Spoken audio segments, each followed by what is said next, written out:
It is my AL picks and predictions. It is about 2 weeks away from the MLB season getting underway, and first pitch is coming up. And I, as a Cincinnati Reds fan and an MLB baseball fan, I cannot wait. So I'm going to give you my AL picks and predictions. I'll do another one that's the NL picks and predictions, but I'm just going to take you through it and tell you the standings that I have and the reasons for each. So let's dive into it. So let's start off with the AL East. So I hate to say this because I do really like this team, and as a small market team, they'd really do everything that's right. I got the Tampa Bay Rays. I mean, they're well run, but I think this is the year that their magic just runs out. I mean, losing Tyler Glasnow without making any major upgrades to the rotation, especially, I think their biggest move, it was trading probably Jeffrey Springs and acquiring a reliever in return in the Jose Siri deal. But I don't think that really moves the needle. I mean, they still have Yandy Diaz, they still got Harold Ramirez. The AL East, though, too many big bats. I mean, I know the Yankees obviously they just took a hit on their rotation, but it's going to be hard for the Rays to keep up with all that. So I actually have them finishing in 5th, even though I would love to see them finish higher. 4th place, I got the Toronto Blue Jays. The Blue Jays have been disappointing for a while. I mean, you had a couple years ago, you had Vladimir Guerrero Jr., Bo Bichette. They haven't really been living up to the hype.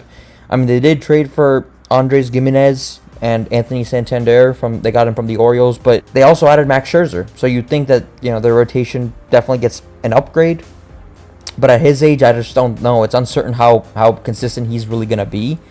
And I just think this team needs to win now because it's a little skeptical after the years of inconsistency from them. And I'm not really sure how it's going to come together. But they did make some moves, and I think they'll be a better team, but I just don't think they're going to be all that next year. So I'm going to put them at number 4. Number 3, the Boston Red Sox. Boston, they had a pretty aggressive offseason. They acquired Alex Bregman. They got Patrick Sandoval. They got Walker Buehler. They got Garrett Crochet. They also added some bullpen depth. They got Aroldis Chapman and Justin Wilson. So I think they definitely will be a better team, but I still think that this division, it's very strong. It's something that, third place for them, I wouldn't really call it an insult for them. It's a tough division. You got the defending AL champs in this division. You got a really, really young and good Baltimore Orioles team. But, Rafael Devers, he's moving to the DH, I believe, and I think Bregman's going to play third now, so that should be interesting. Their pitching staff, it's not dominant, but I think if their offense clicks, I could see them being in the wild card mix for sure. So I'm going to go Boston Red Sox at 3. Number 2, might be controversial, but I got the New York Yankees, the defending AL champions. They probably have the highest ceiling in the MLB, but it's also their biggest risk. They went all in. They traded for Juan Soto. They got Paul Goldschmidt, also Cody Bellinger, Max Fried, Devin Williams. Thank you for taking him out of the NL Central. The problem, though, unfortunately for them, Garrett Cole's Tommy John surgery. Without him, I think the rotation becomes a question mark. They're going to need Carlos Rodon. They're going to need Max Fried. They got to step up. If Aaron Judge stays healthy, I think they'll be a contender. But I think Cole's absence is going to hold them back from winning the division. And, in this tough division, just even the time that he does miss, it's going to be big. So I'm going to put them at 2 because of the uncertainty. And number 1, making a step.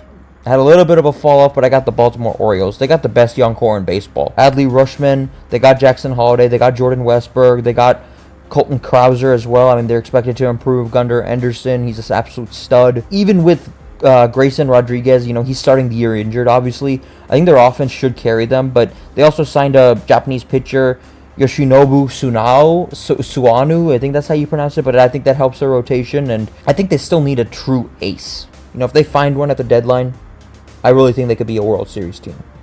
I still see them being very good and obviously winning the division, but I see them being like that next level good. But yeah, I'm gonna go with the Baltimore Orioles. But in this division, I do have the Yankees and the Red Sox as a wild card team. Now let's go to the AL Central. Coming in at number 5, unfortunately, I got the Chicago White Sox. This team is an absolute disaster. They won 41 games last year. They were like the Pistons. They were horrible. They were one of the worst records in MLB history. They did not really do much to improve. They'll probably lose 100 plus 100 plus games for sure. I think 110 is even like pushing it as well, and they're going to finish last in this division, plain and simple.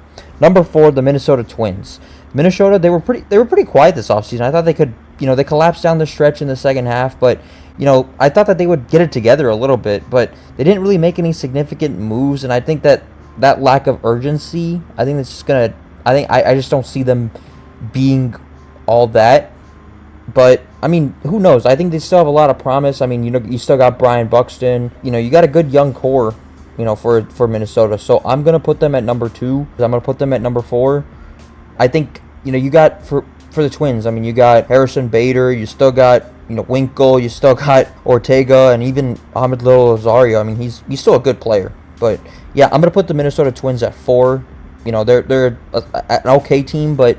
I still think they're definitely finishing ahead of the Chicago White Sox, but they were pretty quiet, and it's interesting to see why. But I'm gonna go Twins at 4 here. Number 3, I got the Detroit Tigers. They showed some good flashes last season, but they went out and got better. It's cool to see Detroit sports, by the way, making a big scene. I mean, they made a big jump. I mean, there was a time like just 4 or 5 years ago where all 4 of their teams were the worst team in their respective sports. So it's good to see Detroit sports kind of coming along. But, they added Gleyber Torres in the offseason. They got Jack Flaherty. They got Tommy Conley. They got some exciting young talent with Riley Green, Spencer Torkelson. But and they got a good manager. Let's not forget an AJ Hinch. But I'm still not concerned. I'm still not convinced completely that they're going to have that locked up for sure, but I'm not gonna rule them out of it for sure. I definitely won't rule them out. I'm gonna say that the top 3 teams have a very good chance of possibly winning the division, but I'm gonna say the Tigers just take 1 year of just a little bit under their lungs, because I still think they need a couple more years to just kind of put them over the top, but they still got some work to do. But I'm gonna say they finished 3, and that's okay. Number 2, I got the Cleveland Guardians. The runner-up in the AL. They lost to the Yankees, obviously, but Cleveland made some strange moves. They obviously traded away Josh Naylor. They traded away Andres Gimenez, but they brought back Carlos Santana. The pitching, I mean, it just seems like it's a strength. But Shane Bieber, he's also coming off Tommy John surgery. Let's not forget that. So I think that the rotation depth could be tested early. I think their lineup could be good, but they also have a good track record of doing more with less. So I'm not going to rule them out of winning the division either, but I'm going to say they finished 2nd here. And coming in at number 1, I got the Kansas City Royals. I think the Royals can really shock people. I have them, I could see them getting in through the AL. I seriously believe that. I think, obviously they traded for Jonathan India and Joey Wimmer in the trade with the Reds. They gave away Brady Singer to us. They also re-signed Michael Wacha, who, at his age, I'm not sure how much he has left, but they still got Bobby Witt Jr. as their franchise cornerstone, I guess, if you want to call him. They made a strong push in the playoffs last year. They obviously fell short against the Yankees, but I think the division it's not the AL East.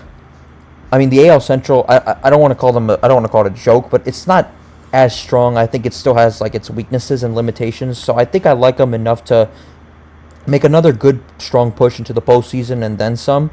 But I think they could take that next step this year, and I'm excited to see what this team does. I honestly, the Royals are another team that I really like watching. So I'm going to go Kansas City in the first spot here.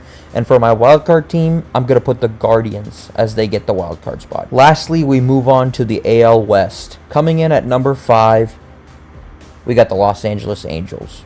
The Angels are headed towards their first 100-loss season in franchise history, I believe.